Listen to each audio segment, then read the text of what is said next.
Thank you all. I have to tell you, I was a university professor for 4 years, and 3 years I taught advanced large animal medicine, you know, the equivalent to the 3L folks, you know, arrogant, anxious to be out in the real world, and I never found them intimidating, but I find today a little intimidating, and I'm not sure why. I got here and found out this is the title of my talk, and that's okay because I like it just fine, and I stuck the second sentence in there that I believe that if indeed food animal production can be humane, it can only be humane with the assistance of informed consumerism. And that has to do with some powerful socioeconomic factors that drive what we currently have.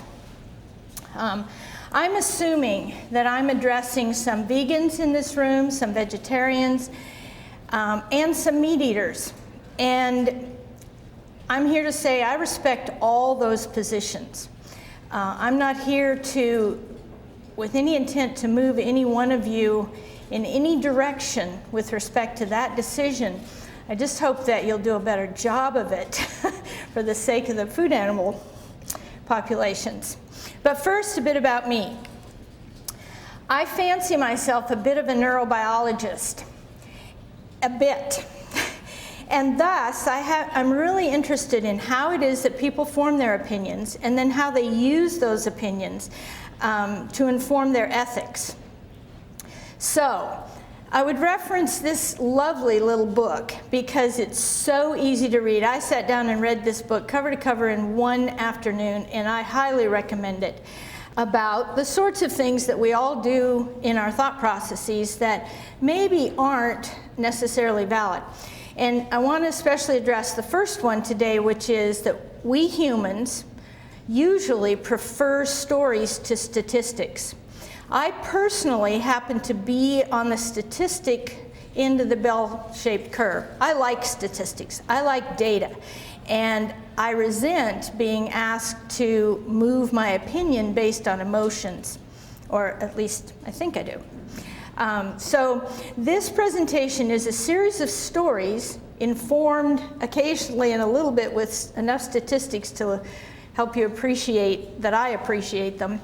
But in the 50 minutes that we have, we don't really have time for a lot of statistics about this industry. It's huge. However, we'll get to some United Nations statistics, and boy, I'm going to really throw a bunch of it out there all at once. I would submit to you that the other 5 mistakes, and the author, Thomas Kidda, doesn't really mean that these are mistakes. He just points out that we all do these things in our thought processes. In this room today, both you and I will engage in all 6 of these. So let's quickly run over the others so that you can, resist them as best you can. We seek to confirm, not to question, the ideas we already have. We rarely appreciate the role of chance and coincidence in shaping events. If you believe that you'll be struck by lightning because you forgot to go to your grandmother's birthday and you get struck by lightning that afternoon and you survive, you're probably pretty convinced that indeed that's why you got struck by lightning. We sometimes misperceive the world around us. We tend to oversimplify our thinking. Let me just give you an example of that one. In my opinion, in Oregon right now, in front of our state legislature, we have an issue trying to ban the permitting of exotics. And I frequently hear the argument that people are keeping an exotic animal because they're trying to help it escape becoming extinct. And I would submit that that's a pretty small viewpoint with which to look at that subject, that one could certainly do a whole lot more with one's dollars and efforts trying to preserve the habitat that is endangered and therefore making that species endangered. So we all do that to some extent. And last but not least, we all have faulty memories. I like cattle, and I make no apologies for that. These are some of my own cattle. This is a photo taken in the 80s. I managed them the best way I knew how at the time, but I'm still learning. And yes, I ate some of them. But I don't raise cattle today, and I don't buy beef at the supermarket. And that's because I don't like what happens to them on down the system. And I wasn't big enough or powerful enough to carve out a bigger chunk in the production systems in the world in which I lived. Oh yeah, and raise those kids. But at any rate, that's a bit about my history. I never see a newborn baby calf that I don't miss them, and I'm not envious of the people who get to have them.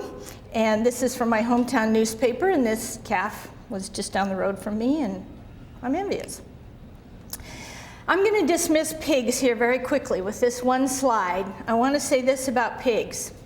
If you like cats because you like playful independence, you would be a real sucker for pigs. They are the most awesome individualists in the whole wide world. But I haven't spent a lifetime in pigs. I know some of the production issues, and we're not going to address them here today.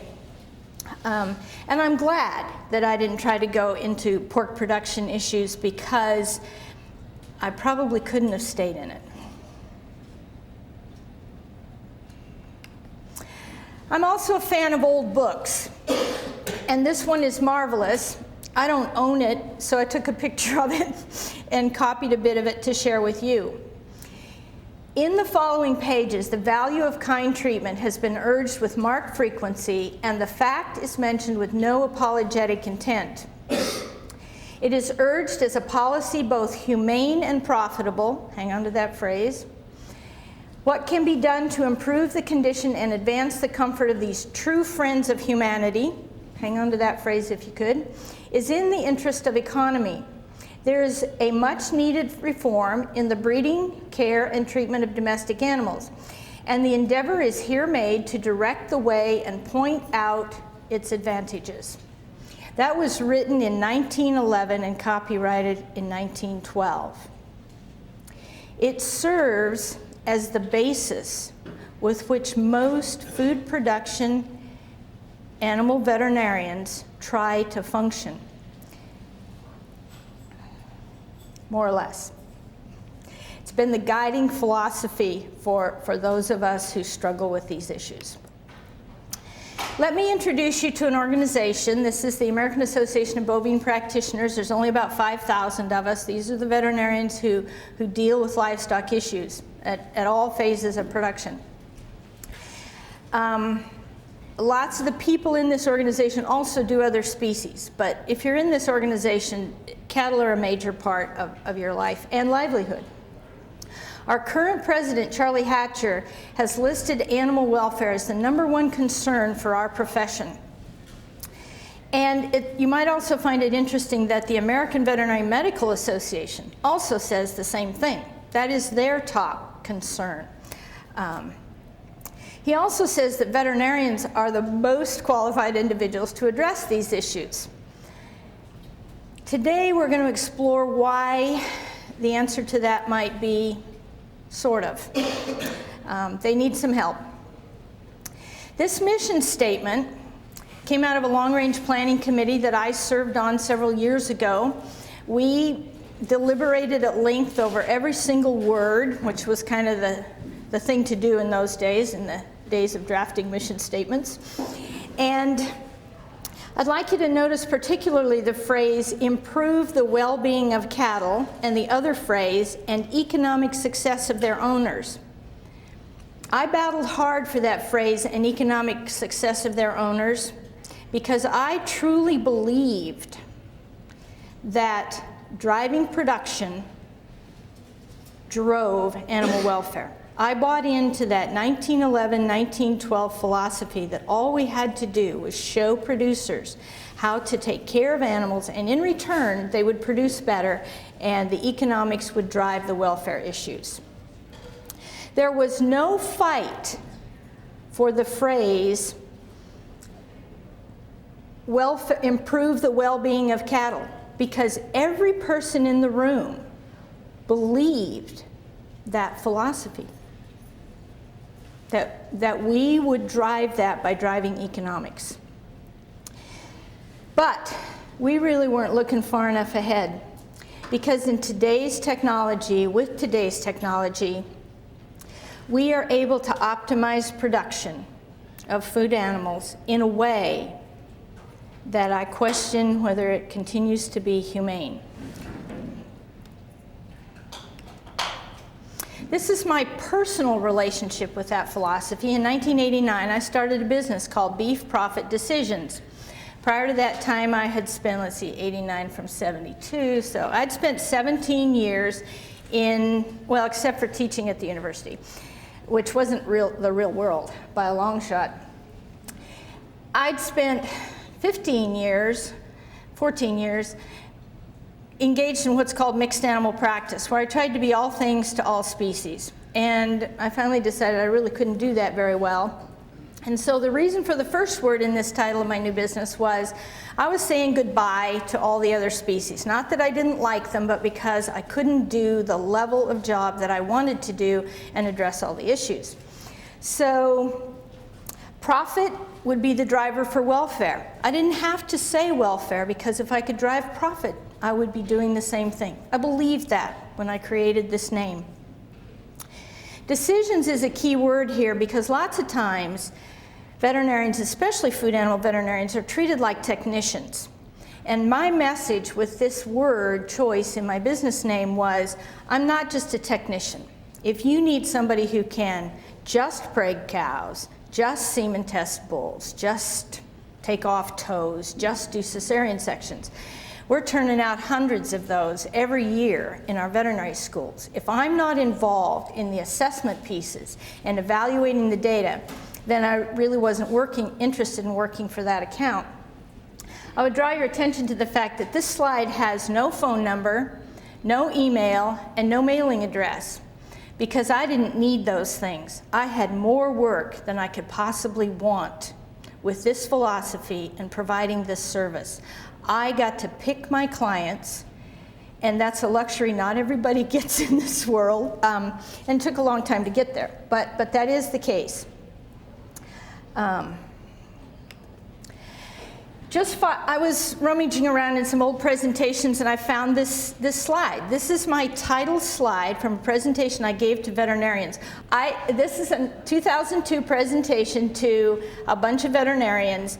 This is my title slide, and you can tell that I believed just 5 years ago that all I had to do to drive that welfare piece was convince my colleagues to address it, that we already had the mandate out there in history and in society, and all I had to do is convince my colleagues to pick up the reins and go with it. And you'll notice that I italicized managers, because I wanted them to move into a position of more accountability and more commitment to what we were doing in these areas. I will share with you that lots of my colleagues do exactly what I was asking that day. Some of them do a really good job of this, and you're going to meet a couple of them. Okay, here's part of our problem. Today, in America, regulatory agencies are also charged with the promotion of those very same industries.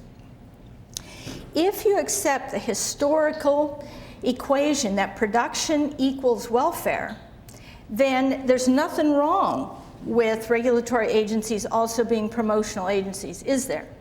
But if indeed that base paradigm is not true, then this becomes a problem. Can the government agencies that are charged with the promotion of agriculture and animal welfare serve both functions if occasionally they're at odds?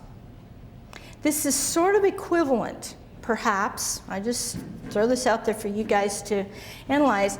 This would be sort of like the extraction industries, mining, drilling for oil, or whatever, functioning without the Environmental Protection Agency, which is exactly what they did until the Environmental Protection Agency was put in place not all that long ago.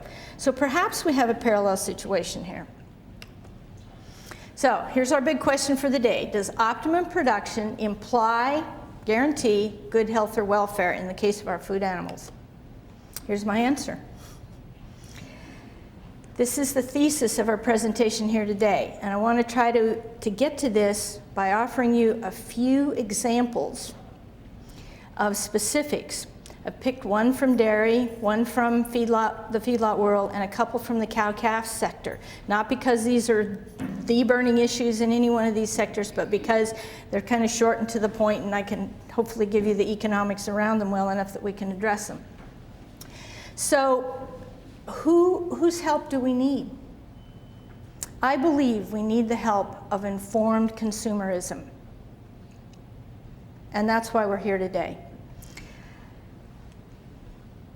This is a power unequal to anything else that I know of in our society today available to drive the animal welfare issues. McDonald's has done more for animal welfare issues with their demands on their suppliers. Now, is it adequate? I don't think so. But they've done more than all the rest of us with our lifetimes of commitment to this issue. And that's where we are. We need to define a few terms because they get thrown around like hockey pucks sometimes. I took these definitions out of a presentation at a dairy seminar. You probably wouldn't argue with the animal welfare definition, raising animals in a comfortable environment while minimizing pain and suffering. If that's the case, does that definition allow the concept of commodity?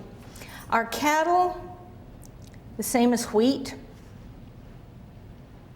We're not going to answer that, but I just throw that out there. The second definition I put quotes around because I would hope there'd be people in this room who want to argue with that one, because this is the industry's definition of what they think those people mean when they're talking about animal rights. But the point the speaker made when he presented these definitions is that this is not truly a dichotomy. These concepts are blending. And that's what I wanted to bring to you with using these definitions. People in production would like to keep this a dichotomy. They would like to dismiss the animal rightists as relatively unaware of reality and a few things like that. But they want to hang on to the concept of animal welfare. They're willing to own that concept.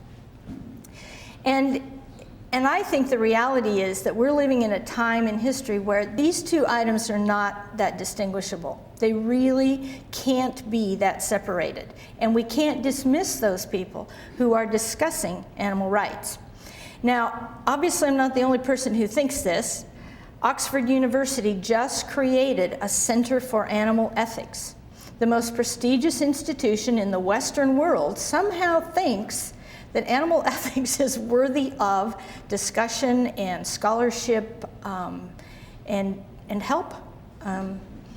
Amen. I want to go back real quickly because I want to, back. I want to share one more thing.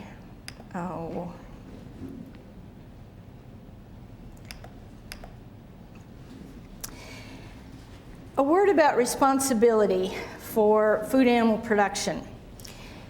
Golda Meir said, obviously not talking about animals, there's no difference between one's killing and sending someone else off to do the killing for them. It's the same thing. And for those of you who choose to eat meat, I think that's a place we need to start with. They're not going to produce them or send them to slaughterhouses unless there's a market for them. That's a fact. And if indeed you can order up that piece of meat, whatever it might be, with clear conscience that you've done whatever you feel you need to do with respect to how it's treated, then order up. It's an individual decision. But I'm not going to let anybody off the hook that just because you hire some third world person to do it for you, that you don't have to take responsibility. So why have we perceived food animals differently and somehow said, oh, well, they're over there, and we're really concerned about pets? Well, I would submit to you that it's really pretty basic. And it has to do with the fact that it's pretty easy for us to identify with dogs and cats because they're fellow predators. It's the old us versus them thing. Our food animal species, for the most part, are prey species. We're going to have to work a little bit harder to understand these critters, to understand what it is that they truly need and what kinds of things are stressful to them. And I would say along these lines that I'm not a great fan of anthropomorphism. Just because I have some life experiences in this world doesn't allow me to say what a cow feels like. I have an obligation to observe her and, if you will, test her in an environmental situation to try to get at the truth of why she's behaving the way she is and what it is that she perceives the world to be, not necessarily just how I would feel like about it if I were in her shoes. This isn't a new idea. I didn't invent this stuff. This is a 1950s book written by an ex-Nevada cowboy who then went on to become a county agent, and what prompted him both to quit being a Nevada cowboy and to write this book is that he roped a cow, a desert cow, a mean, nasty desert cow out in the desert and killed her. And as he examined why and how that had happened and got to thinking about why cattle do what they do, he ended up writing this book and then spent the rest of his life trying to share that with producers. This is a marvelous book. It was actually given to me by one of my producers who said, you know, Julie, I think you'd like this. Wow, not only do I like it, but it became required reading for every veterinary preceptor that I ever took on and every one of my own clients. Well, required is, here, there's a nice Christmas present. I hope you'll read it. Some livestock producers don't read a whole lot. Quick story. In sorting through my papers to get ready for this presentation, and I have a big fat file on animal welfare, and some of it's archaic because it's not something I started thinking about yesterday. I came across 2 typewritten pages with no date and no name on them. And I read it and I thought, golly, this kind of sounds like something I'd written, but it kind of didn't sound like something I'd written. And it kind of set it aside, and I went back to it 2 or 3 times. And again, this, gee, did I write that? Because it sort of sounds like me. And the incidents mentioned in it are incidents that were personal to my experience. And I finally realized that this is a paper written by a senior veterinary student who had spent some time with me, and she wrote these pages in an application for a scholarship. So the point of that is, it's about memes, it's about ideas, it's about changing how people perceive things. Because Christy didn't write that to please me, she wrote it because she bought into it. And she was somewhat of a witness to some of the incidents, and she came to her own conclusions, I assure you, because she's very, very independent. She's kind of like pigs. So we're going to go into some specific examples now in the different segments of the industry that are examples of things that I think might be amenable to some conformed consumerism. And I'm going to pick some from different aspects of beef production. And as I made this talk, I became convinced that this could easily turn into a 3-hour presentation and not do any more than we're going to try to cram into the next, 35 minutes. Okay, does this image remind you of anything? How about Arlington Cemetery? Yeah, that's what I thought when I saw it. It came in the mail not too long ago, and I thought, oh, that's going to go in the talk. A line I'm not sure you can read down there at the bottom, it says, serving America's new Dairyland. Dairies are moving to the deserts for 2 reasons. Get them out of your sight, out of your smell, and because wastewater is such a huge issue. So this magazine literally devotes itself to what they call the new Dairyland. But there's a reality here, production reality. These are herd creatures, remember? They evolved to be in a herd, to be getting a lot of social signals from siblings, aunts, uncles, power figures in the group, predators, all that sort of thing, and yet they're housed individually. Each one of these little huts is a fiberglass cage, and in front of it, can you see the wire in the front ones? There's a little pen where they can come out into the sunshine and lay out in the sunshine when they like. This is the alternative, if you will, to those horrible hutches you all saw pictures of just a few years ago in the veal calf production. These little girls, and they're all girls because these are the replacement heifers for the dairy industry. And they're very, very valuable individuals. They're in these individual hutches because, and it's expensive. Can you believe that it's expensive to house them this way? They're in here because it works. There's less respiratory disease, less death loss, less medication used because of this format than there would be if we let them run around together and communicate all their bugs and that sort of thing. So it's cost effective and it works better than the alternatives when you need these kind of numbers. There's another ugly little truth behind this picture. Every one of these calves, because they're females and because they're valuable, got colostrum. Now, colostrum is the first milk that's produced after the cow delivers the calf. And in the case of lambs, calves, foals, but not us, and not puppies and kittens, that colostrum is absolutely essential to dealing with the microbiological world. Because of the way cattle evolved, they did not evolve to be in a social setting until they were several days old and could get several intakes of colostrum. Unlike primates, which evolved to be in a social setting from the minute they're born. The chimpanzees hand that newborn baby off to its aunts and sisters almost immediately. So in humans, and partially in dogs and cats, the colostral value, and it's not just antibodies, although you guys have heard about antibodies, it's about activated lymphocytes and memory cells and plasma cells and blah, blah, blah. But it's about a bunch of factors. Over half of that delivery occurs before dogs and cats are ever even born. But in the case of our ruminants, and foals, they are totally without that protection until they ingest colostrum. So colostrum is valuable stuff. How valuable? A recent article in one of the magazines I received has put a $400 a gallon value on colostrum. It's so valuable we don't waste it on bull calves. Every one of these calves probably got a gallon of colostrum force-fed within the first few hours of birth because they have such great individual value. Okay, I've been warned not to gross you out because I have thousands of gross photographs. And I didn't throw this in here to do that. I want to make a couple of important points. This is a cull dairy cow. Now, a cow is an animal with a life expectancy of about 20 years. And in the European Union, it is not unusual for there to be cows in their teens in active dairy production. In the United States, our average dairy cow is less than 5 years of age.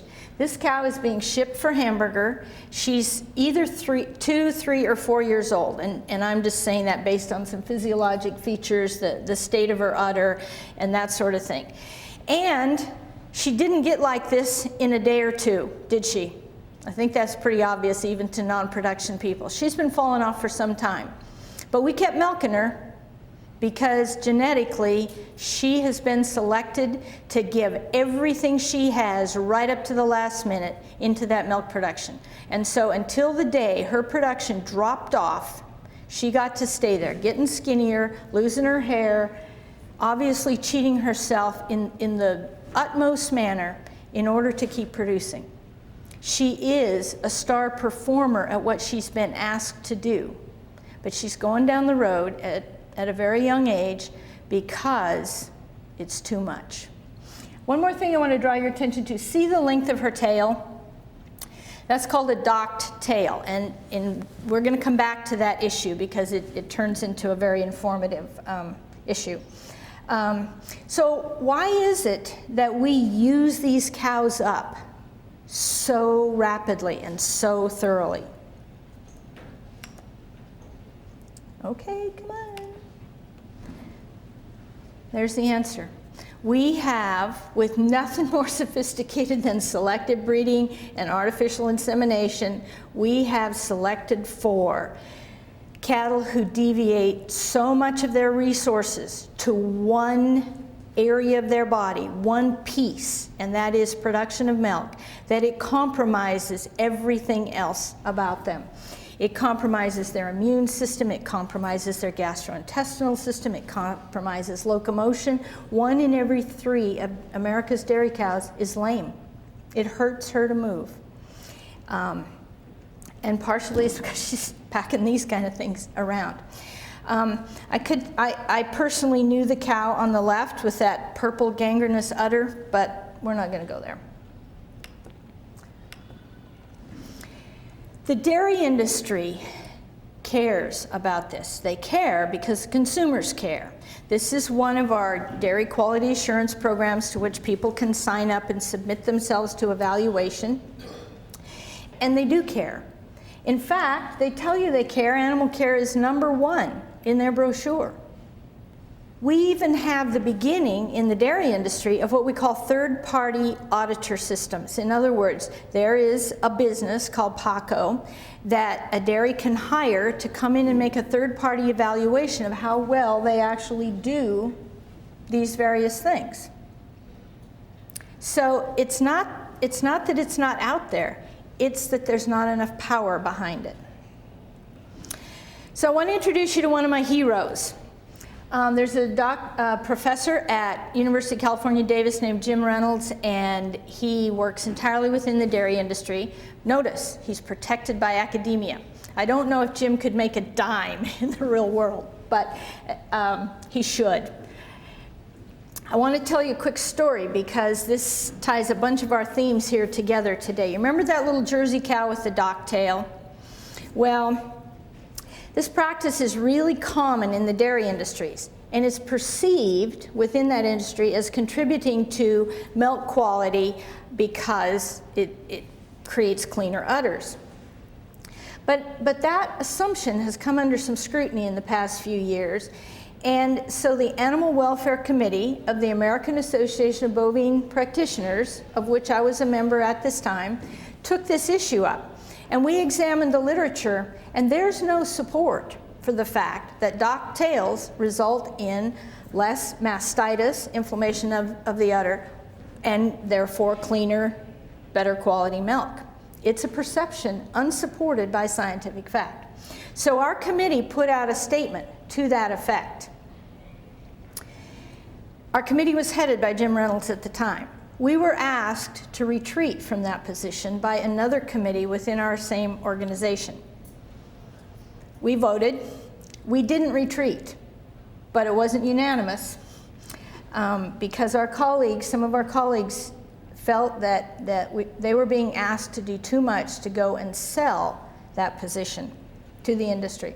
But the story's not over there, because the American Association of Bovine Practitioners now has a statement that says there's no scientific support for this practice. But the AVMA, American Veterinary Medical Association, went out and made a statement that said, we recommend against this practice. So poor Jim got involved in trying to conciliate these two positions. And his response is the statement at the top. And at least in my profession, that passes for courage. I consider this one small step for cows. Thank you, Jim. Okay, next segment of the industry, beef feedlots. These institutions, these entities, institutions made it sound a little bit like a mental hospital. These entities are unique to America, pretty much. Now, other third world countries would love to have them. But we have them in the United States because after World War II, we could produce an excess of grain. So we engaged in diverting this human quality protein into locking animals up and feeding them intensively. And we're good at it. We're so good at it that it's one of our major agricultural exports. But I know that you guys all know that and are aware of the current human health recommendations of fewer carbs, more exercise. What's a beef feedlot? The exact opposite of that. Let's pen them up so they'll get fat fat faster and pour the carbs to them as hard and as fast as we can go. Is that healthy? It's very cost effective. Very cost effective. These critters are literally in the meat case at 14 or 15 months of age. If you try to get to this level of pounds of production and do it on grass, they're going to be 2 or 3 years old. So why is it so effective? And will it continue to be so effective once a major part of those feed crops get diverted to ethanol? Good question. This is a rail gun. I thought it had a nice nasty look. I actually couldn't put a photograph of the actual product, the implants that you put in this gun to administer to cattle, because I don't own any anymore. I gave away my last box of implants, about $220 worth of implants, just handed them off to somebody who still uses them, because I couldn't foresee that I would ever use them again. But anyway, we use implants in this country. By the way, some of you probably know that hormonal implants are forbidden in beef production in the European Union. Now the basis for that decision by the EU is human health. I'm not even going to address that because that truly is controversial, and I'm not sure where the data really lies on that. But I do know this about hormonal implants in cattle. They're very, very cost effective. They're one of the most cost effective management tools we have, about a 20-to-1 return on investment for this. And if you know anything about business, you know that's huge. One of my feed yard managers that I worked for about a decade said to me once, I wish they'd outlaw those blankety blank things, but as long as the competition uses them, I have to.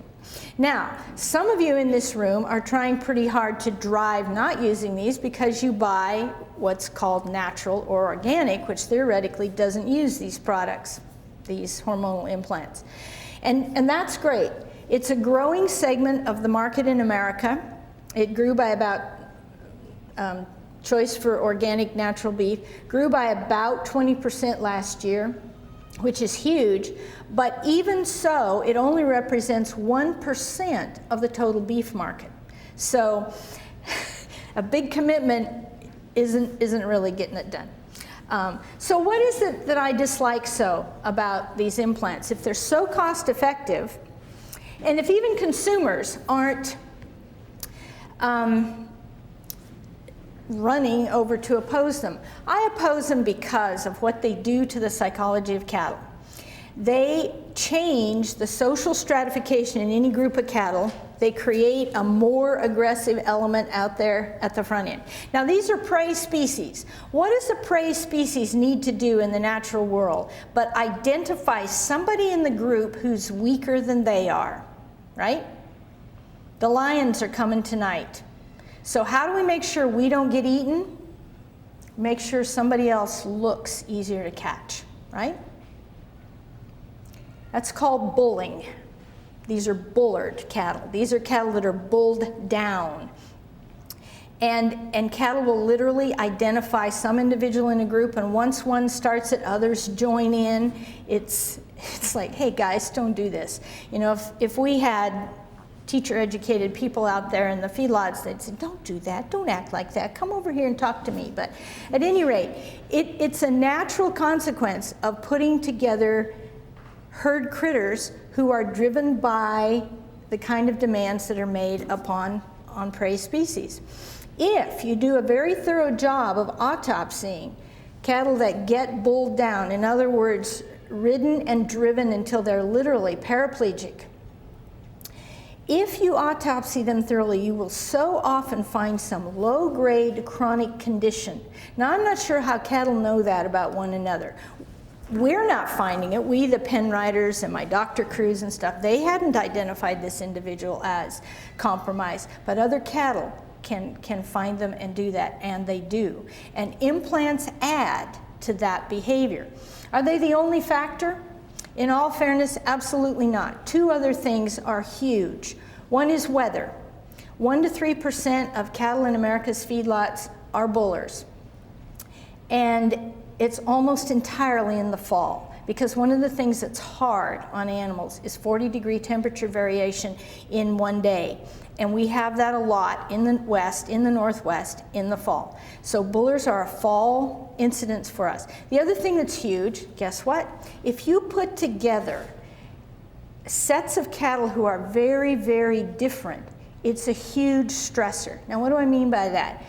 Well, we have different breeds of cattle. We have cattle from different management systems. And when you throw them together, those differences loom huge. I'm going to use a phrase here, and I hope it doesn't get blown out of context. Cattle are racist, and it's as ugly to watch in cattle as it is anywhere else. Okay. Are people in this segment of the industry trying to deal with these issues? You bet. Here's an article trying to teach pen riders, the people who ride out every day and look at feedlot cattle to see how they're doing, who's sick, who needs to come to the hospital. These guys are being asked to convince a prey species that they are not a predator. That's what this thing is all about. It doesn't use those words exactly, but that's really what it's about. Move and behave among those cattle until you convince them that you're nothing to be frightened of, and then they'll tell you the truth about whether they're sick or not. Because guess what prey species try to do when they are sick? Hide it. Absolutely. And the better job they do, the more they get to survive. So we've had huge selection. Here's another one of my heroes. The guy here on the right is Dr. Tom Nofsinger. In fact, I gave him a copy of that Move 'em Easy book a long time ago. Tom works for a little 3,500 head feedlot. Now, 3,500 is little, okay? You guys have 50,000 head feedlots right here in the state of Washington.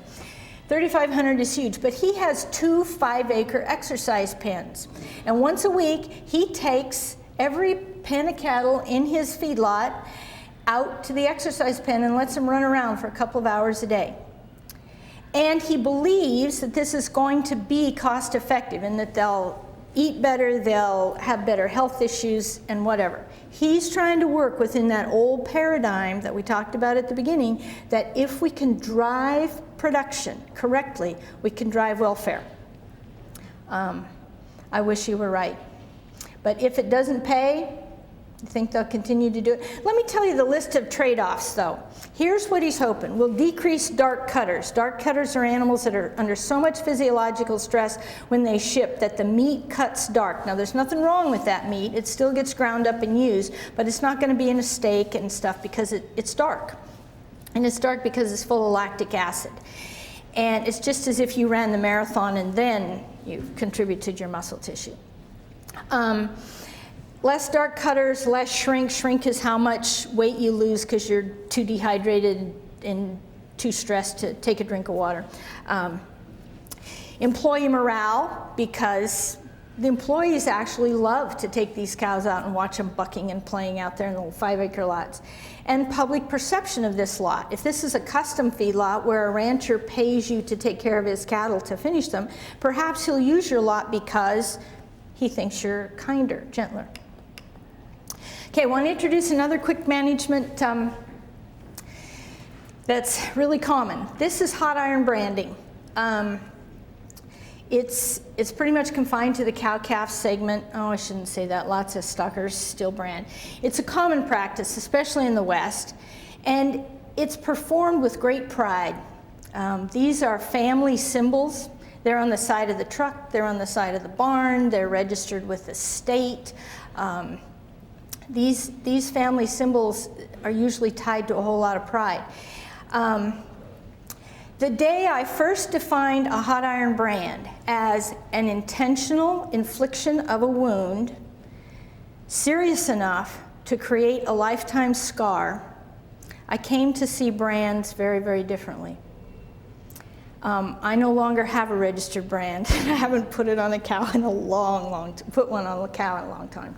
I took this picture because this device that the calf is on is the best example of what we call a calf table that I've ever seen. It is the best functioning, least traumatic calf table I've ever seen, and that's why I took this series of pictures. But this product, although it is patented, probably won't see the commercial light of day. And why is that? because calf tables actually aren't all that popular. They're only popular among crippled old cowboys who want to be efficient.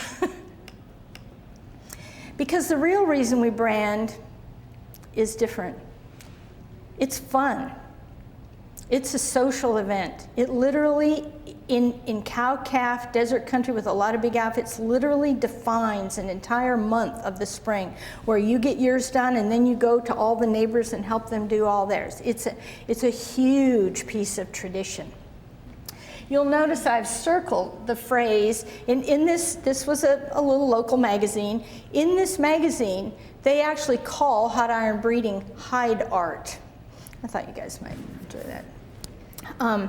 So is this practice cost effective? I mean, does it persist because it's cost effective, or is it just the sociology and the history of it? Well, that's an interesting question, because she's giving me that look. Okay, it's an interesting question because I actually think that this practice costs about $20 a head. Now ranchers will say, well, yeah, but if I don't brand them, somebody's going to steal them all. So we're going to leave the issue of whether it's cost effective or not and go on.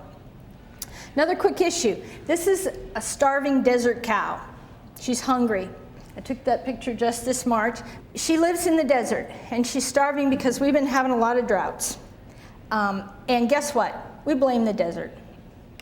Some people in the industry say that you don't get to just blame the desert. You have an obligation to manage around the fact that the desert has droughts, serious ones, and sometimes year after year. And so there's a checklist of things that you can do to manage around those things so that you don't necessarily starve the cows and blame the desert. I could run through that list. There's 5 very good suggestions, but in my experience, I don't know a single desert utilizer who puts those things into play. Why? Because we subsidize grazing in the desert. This year's cost for a producer to run on public land is $1.35 per AUM. An AUM is an animal unit month. It's a cow and a calf for a month, 5 sheep or goats for a month, or 2 yearlings for a month. And they pay $1.35 to use your public lands for that purpose. And that price is arrived at based on a formula developed in 1978 that says that we will adjust that price down on our public lands based on 3 factors: how much private grazing costs, what calves are actually worth, and we have been enjoying record calf prices, so there's how that one figures in there, and costs of production. So ranchers are given, this is a lowered price this year. In fact, this is equivalent to the lowest price ever since this law was passed. It's as low as it can go according to the law. And it's adjusted down there, it's adjusted down there based on the fact that it actually costs more to produce cattle today. Now, who else in any kind of production system is guaranteed that kind of hedge against inflation? Everybody else lives with this reality. A $50 bill from 1957 is worth $6.50 today. But we have in place in the United States a guarantee that this kind of reality won't impact our public lands ranch utilizers. Okay, the statistics part. This is a wonderful report, and for those of you that are academically inclined, it's 408 pages long. It's a United Nations report, and it's available on the web, and I'd be happy to share that website with you. There's a chart on page 271 that has, and here's the tough reality we're up against in the world in the big picture. Livestock production, all of it, sheep, goats, cows, pigs, chickens, represents 1.4% of the gross domestic product of the world. It represents 40% of the gross domestic product of the agricultural sector. That's huge. And it's growing. It's growing at the rate of 2.2%. And it represents 17% of the ag exports from countries. And lots of these countries are emerging third world countries like Brazil, like Uruguay. There are about 1 billion people on this planet who are technically what the United Nations calls poor. In other words, they live on less than $2 a day. And 1 billion of these people are engaged in animal ag. 20% of the world's population, in some form or another, is engaged in animal ag. Disrupting this is huge. Okay, there's a lot more facts here. Degradation of the desert, water issues, it's huge. The end of the report says that intensification, industrialization are inevitable. And we're here today to ask if indeed that's correct, can it be made humane? And I'm here to tell you this job's a whole lot tougher than we in veterinary medicine ever thought it could be. I promised to answer whether or not food animals have personalities. Yes, that's all I got to say. And yes, they absolutely do. Test tube meat is here, you guys. We can grow tissue that tastes like beef and pork in the lab. We can't yet turn it into a sirloin or a top round, but we can make it in sheets thick enough to grind up and make it into hamburger and sausage, and it tastes like meat because it is meat. This article says the public is not ready for this, they don't want it yet, but we're working on it just in case.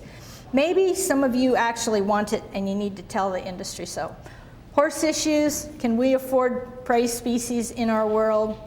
Wildlife and prey species, can they go together? The best place to see sandhill cranes, and I live right next to a huge wildlife reserve, the best place to see them is in this rancher's bull lot. Thank you.